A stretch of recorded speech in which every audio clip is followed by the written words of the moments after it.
Hello everyone, and thank you for coming. So my name is Nayara, and I will be talking about Anne Radcliffe and the female Gothic myth. Okay, so first of all, I will be defining the female Gothic term. I will be talking about the two main variants that exist within this genre. Then I will be opposing the male Gothic to the female Gothic, to later talk about Anne Radcliffe's work and specifically about the mysteries of Udolpho. We'll be talking about specifically two different spaces, La Valle Cottage and the Castle of Udolpho. Then I will be talking about the seemingly supernatural mode of terror, and I will end talking about patriarchal violence. Okay. So, in 1974, Ellen Morse, in her book Literary Woman, she coined the term female Gothic to refer to the work that women writers have done in the literary mode that since the 18th century we have called the Gothic. She considered that this mode of writing was easy to define, unlike the meaning of what we have long been referring to as the Gothic. She says, but what I mean, or anyone else means by the Gothic, is not so easily stated except that it has to do with fear. According to the author, Anne Radcliffe was among the main terrorists of her time, and she soon became the main referent of the Gothic genre. Under the influence of Radcliffe, the Gothic novel of the 1790s became a novel in which the central figure is simultaneously a young woman who is both a persecuted heroine and a courageous heroine. The Radcliffean heroine is tormented and persecuted by a patriarchal male figure who prompts her to escape through the natural landscapes of the exotic Europe and the labyrinthine corridors of romantic castles. She is the sufferer of his tortures, but also a woman that freely wanders around the indoor female space of the Gothic castle. In other words, the female Gothic is the work that women writers have done in the literary mode that we call the Gothic. Within the female Gothic, we can distinguish two main variants. The traveling heroinism represented by Anne Radcliffe, which, as we said, basically talks or explores the life of young women who are both persecuted females and brave heroines. And the other type of the female Gothic, we have the birth myth represented by Mary Shelley's Frankenstein, where even though here the main protagonist is not a woman, here she explores the very feminine theme of the horrendous side of motherhood. Okay. Once that we've described what the female Gothic is, we have to oppose it to the male Gothic. So, taking Matthew Lewis's work, for example, The Monk, and Anne Radcliffe's work, we can see that in the female Gothic, we mainly explore the patriarchal mistreatment of the female heroine in a supernatural explained mode of terror, while in the male Gothic, the author usually explores the social transgression of taboos by the encounter of the supernatural. Okay. Whilst it is true that the Castle of Otranto was the work that inaugurated the Gothic school of English fiction, it wasn't until the publication of Anne Radcliffe's main work, The Mysteries of Udolpho, that the Gothic genre became consistent and coherent. And finally, the genre was consolidated.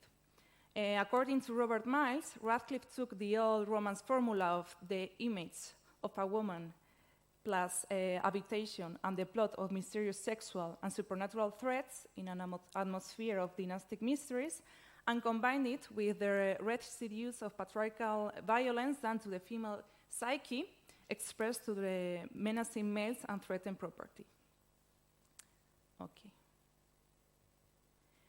The works of Radcliff are prominent for their lengthy and excessive poetic pictorial description of landscapes.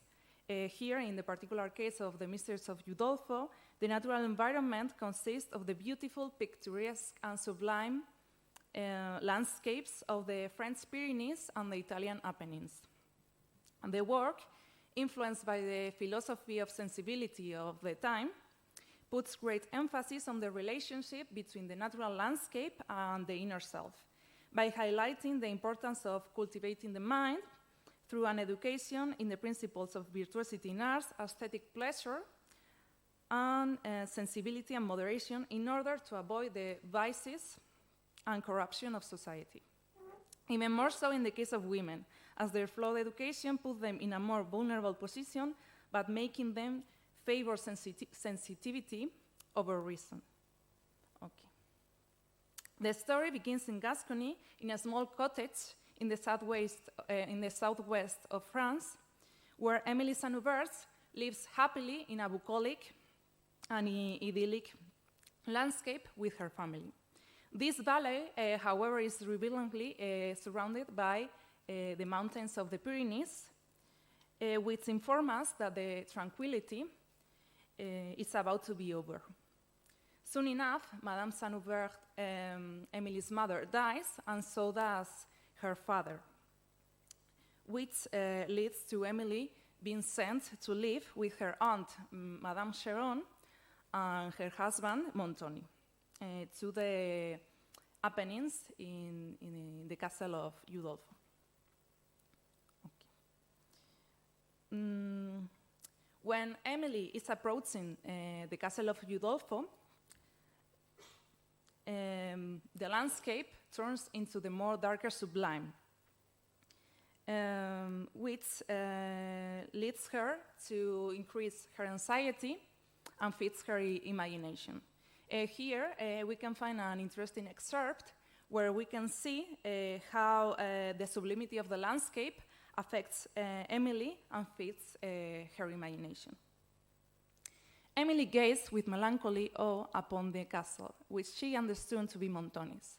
For though it was now lighted up by the setting sun, the Gothic greatness of its features and its mouldering walls of dark grey stone rendered it a gloomy and sublime object.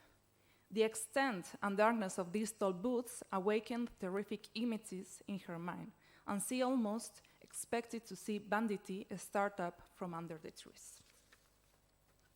Okay. So the obscurity, isolation, and majesty of the sublime landscape, together with the seemingly supernatural, increases Emily's anxiety and feeds her imagination. The Radcliffian mode of terror, characteristic for the explained supernatural, draws on her heroine's sensibility towards the sublime landscape and create an intense emotion of tension and terror. In the Mysteries of Udolpho, there is no real supernatural threat. The supernatural is just a result of the projection of Emily's anxiety onto the Gothic, mysterious landscape. The real menace has nothing to do with her supernatural fancies, rather with Montoni's real intentions of taking hold of the heroine's properties. As we already noted, Gothic landscape of patriarchal institutions, such as castles, reveal the threat that the social order poses to women. These institutions should offer women protection and nurturing, but instead are realms of danger and terror. The darker sublime inspires Emily's sensibility and creativity, but also her sense of self-preservation. As she has an overly vivid imagination, the heroine always prepares herself to the worst. So she's always trying to survive the imagined threats, but at the same time, by preparing to these imagined threats, she is also strengthening herself and preparing for the real menace. So she is slowly moving onto the right direction. As Diane Hoevler points out, with every encounter with the seemingly supernatural, Emily learns to control her emotions and draw conclusions from incomplete data. She learns that is to privilege reason over fancy. She learns to gather whatever information she can from the servant Annette, that is, she taps into the folk sources of wisdom and gossip that the patriarchy has suppressed or marginalized. A great example of this can be found in the text when Emily, after engaging with the sublimity of the landscape of Udolpho, discovers what she thinks to be a decayed corpse of Signora Laurentini di Udolpho, the late lady of the castle. So let's see. The veiled picture had attracted her curiosity on the preceding night, and she resolves to examine it. As she passed through the chambers that led to this, she found herself somewhat agitated. Its connection with the late lady of the castle and the conversation of Annette, together with the circumstance of the veil, throwing a mystery over the subject that excited a faint degree of terror. But a terror of this nature, as it occupies and expands the mind and elevates it to high expectation, is purely sublime and leads us by a kind of fascination to seek even the object from which we appear to shrink. Okay. As it happens, by the time that we learn what really happened to Signora Laurentini, we realize that Emily was not that mistaken after all. While it is true that Montoni did not kill the lady of the castle, he is in fact a murderous criminal, captain of the banditti. Similarly, although Laurentini was not murdered by anyone, she was chased by Montoni and was wronged by one of his male and noble suitors, the Marquis of Villeroy. As we later learn, the Marquis asked for Lady Laurentini's hand in marriage and then left her to marry another woman, the mysterious Marchioness of Villeroy, another woman who also was wronged and betrayed by the Marquis. Okay, so the innocent Marchioness of Villeroy was one of the many women who were forced into marriage. She wanted to marry for love, but was instead forever separated from her lover. As if this was not enough, the Marchioness, together with Laurentini herself, became the victims of the latter's uncontrolled rage and desire for revenge. Signora Laurentini poisoned the Marchioness of Villeroy, so she died from she was poisoned and she suffered a long death.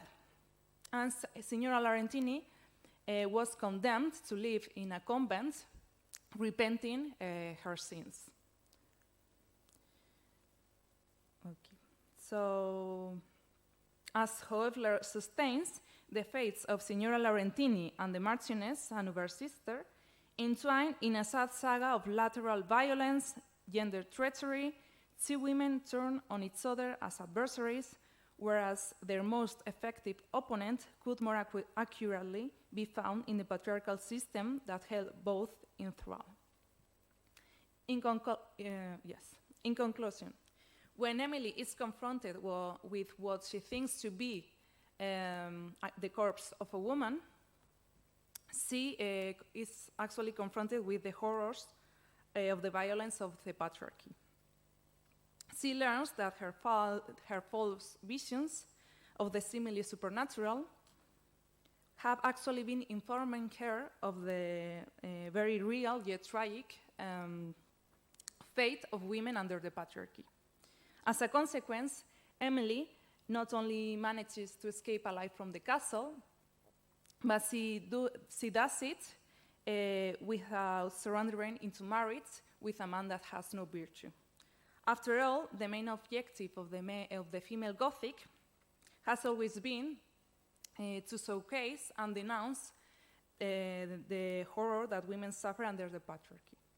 a goal that Anne Radcliffe undoubtedly greatly accomplishes. It's nice to see you again. And great to meet you, Nayara. While I was, I really liked your presentations, and while I was listening to them, I reminded myself of a book that I have recently read, well, a graphic novel about Mary Shelley's lifestyle and her real life horrors, and how the terrors of having dead sons and daughters and all of that allows the monster Frankenstein to exist, with the myth of the birth myth that you mentioned. And at the end, in this graphic novel, in Spanish it's called Mary Shelley, La Muerte del Monstruo. It's very great, and it's in free libraries, so that's even greater. I would like to talk about the androgynous aspect of the monster, because from the queer community there has been a lot of speculation about what if the monster existed nowadays with the labels we have. What would they be? What would they be attracted to? And there are a lot of papers that I can't remember of talking about how the monster would be a lesbian. So I'm just going to put that out there. And about the traveling heroinism, it's funny, but not in a good way, how in both cases and both female Gothic experiences, the problem is the patriarchy. And the problem is there is misunderstanding of women, and this misunderstanding of femininity, and how in male Gothic it is supernatural female creatures who terrorize men, which is not great, kind of funny, and not in a great way. And I'd really like to access the bibliography if I could later. And thank you so much for your presentations.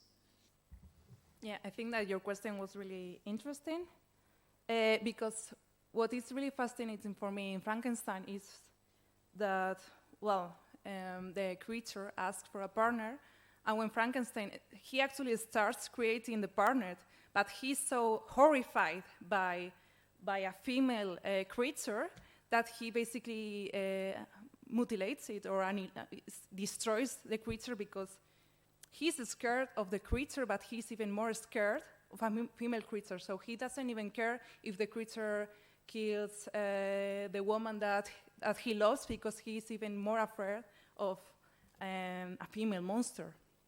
So I think what for men is more scary in this kind of text are women in power, basically.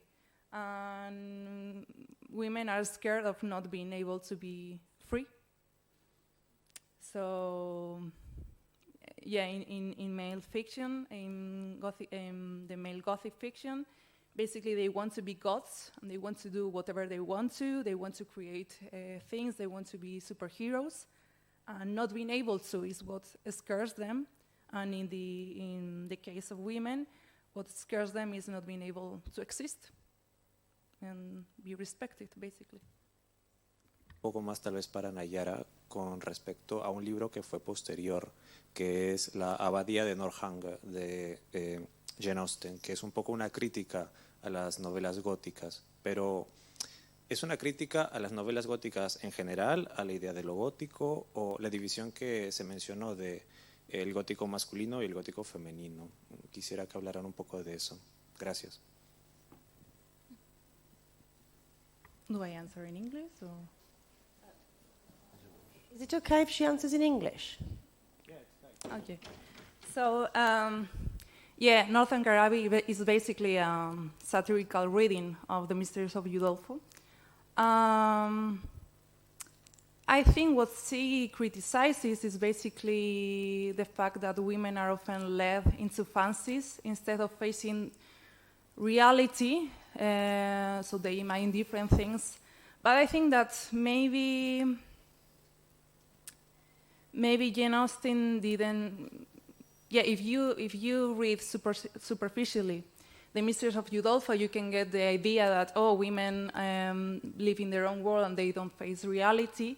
But in fact, she's actually doing the opposite. When you're reading the text, she's slowly learning more.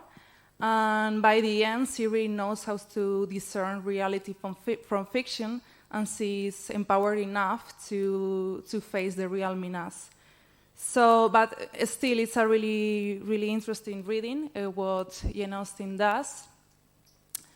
Yeah, I think it's basically, she satirizes it, but also think that she's criticizing the view that men have of the female readership, that they don't really take the female readership as serious, as, for example, because women love reading Gothic novels, and they are shitty because whatever women like is not as interesting as what men like. So I think that I think that Northanger Abbey has more than one reading as well.